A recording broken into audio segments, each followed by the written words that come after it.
आज गोटे मिठार रेसिपी मु आपण मानक संगे शेयर करिया जाउची। एटा होची नडिया लड्डू जोटा कि मात्र 10 मिनिट भितर आपण तैयार करि परिबे।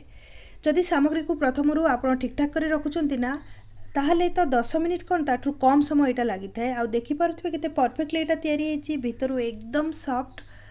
5-6 दिन पर्यंत आपण एयरटाइट कंटेनर रे रेफ्रिजरेटर रे रखि परिबे। बाहर एटा रहइबनी, खराब हे जाई पारे। देखि पारुथबे टेक्सचरटा भितरु केते सॉफ्ट हेकी तैयारी हेची। चलंतु रेसिपी आरंभ करिवा। जदि मोर चैनल को आपण माने एबे पर्यंत सब्सक्राइब करना ताले प्लीज निश्चय सब्सक्राइब करनियंतो। राइट साइड जो बेल आइकन अछि ताकू क्लिक करी ऑल नोटिफिकेशन बेल को ऑन करंतु, जहा द्वारा कि मु जहा भी अपलोड करिवि तार नोटिफिकेशन आपण को पाखु पळै जिवो।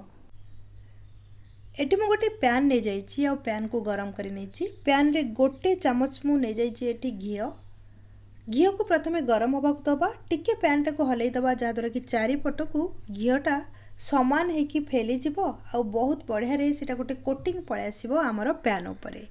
ए जो रेसिपीटा आपण चाहिले ताजा नडिया रे भी करि परिबे, किंतु मु एटी डेसिकेटेड कोकोनट अथवा सुखिला नडिया गुंड व्यवहार करछि।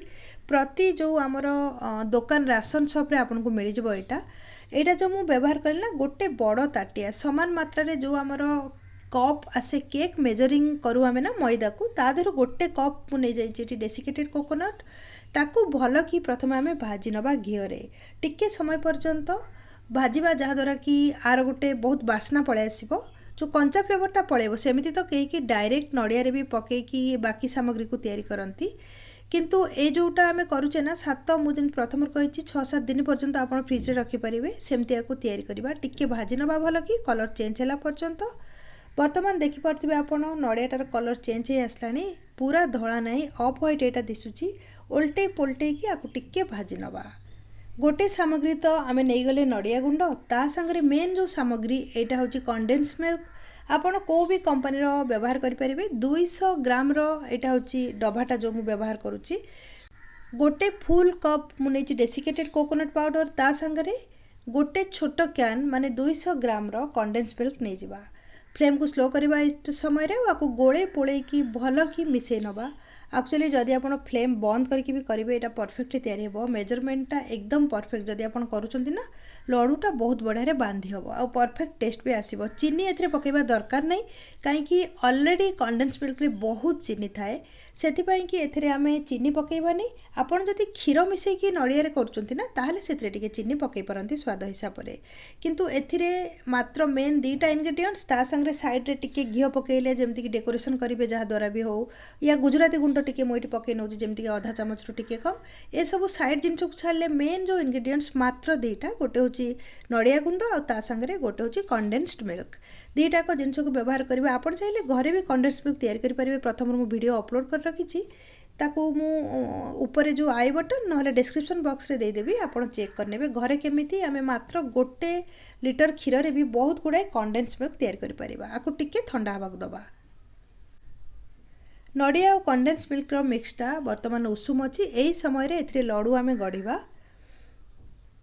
प्रॉपर जदि मेजरमेंट रे करूचे ना एटा बहुत बढ़िया बांधी जाए थाए। किछि भी कष्ट करिया पड़िबनी, ना ड्राई हबो ना अधिका सॉफ्ट हबो। हाथ रे नै कि गोटे गोटे छोट छोट गुड़ा आमे करदबा। ए प्रोसेस रे ऊपर टिके एथिरे ओदालिया थाए, सेथि पई कि कोन करबा ना डेसिकेटेड कोकोनट रे को रैप करबा। गोटे कोटिंग आमे देदेवा द्वारा सुखिला नड़िया गुंड आ उपरटा सुखिला हो भल भी दिशो, कारण उपरटारे धड़ार गोटे कोटिंग पलै आसिबो। सब गुड़ा को आमे सेम प्रोसेस रे प्रथमे तैयारी करदबा। वर्तमान गोटे प्लेट रे आमे नड़िया लड्डू को नहीं जिबा। आपन देखि पारुथिबे केतिकी सामग्री रे केते गुड़ाए लड्डू हैला। विश्वास करंतु गोटे लड्डू आपन खाइले ना मन भरी जिबा, खाया को इच्छा भी होबनी। बहुत स्वादिष्ट एटा लागि थाए, कारण एथि डायरेक्ट आमे किछि भी जोटा कि नॉर्मल आमर चालू जिनस जमती क्षीर भी हो पतला थाए ना तार टेक्सचरटा। कंडेन्स मिल्क यूज करचे डायरेक्ट डेसिकेटेड कोकोनट संगे, से टेक्सचरटा भी भल, बहुत टॉप लेवल मिठा यहाँ होता है। गोटे थर निश्चय ट्राए करंतु। सबू लड्डू को मु वर्तमान प्लेट रे नहीं जाइछि। आपको टिके आमे ऊपर सजैदबा। को भी पर्वपर्वाणी जदि आमे लड्डू करुचे अथवा किछि भी मिठा करुचे ना, ताले सेटा जदि टिके थाली रे सजैकी दिया जाय थाए, तार स्वादटा भी द्विगुणित हो जाय थाए। केसर को मु क्षीर रे बतुरे की रखिथिली, सेथरु गोटे गोटे आमे डॉट देदबा ऊपर, ताकि सुंदर भी दिसु, फ्लेवर भी पळे आसीबो। जदि आपण चाहउचंती नॉर्मल फूड कलर भी यूज करि परिबे, लिक्विड फूड कलर। वर्तमान उपरे ड्राई फ्रुट्स सजेबा। ड्राई फ्रुट्स तो आपन किछि भी यूज करि परिबे, किंतु सबुठारु जोटा गार्निशिंग पई मिठारे भल दिसे सेटा होची पिस्ता, कारण सेटा लाइट ग्रीन कलर थाए। किछिटा पिस्ता को मु काटिके रखिथिली। तो पिस्ता गुडा को गोटे गोटे लडू उपरे आमे थोइदबा चूना करिकी। आपण निजे देखले ना केते सहजरे तयारी होला और केते कम इंग्रेडिएंट्स रे एई स्वादिष्ट लडू।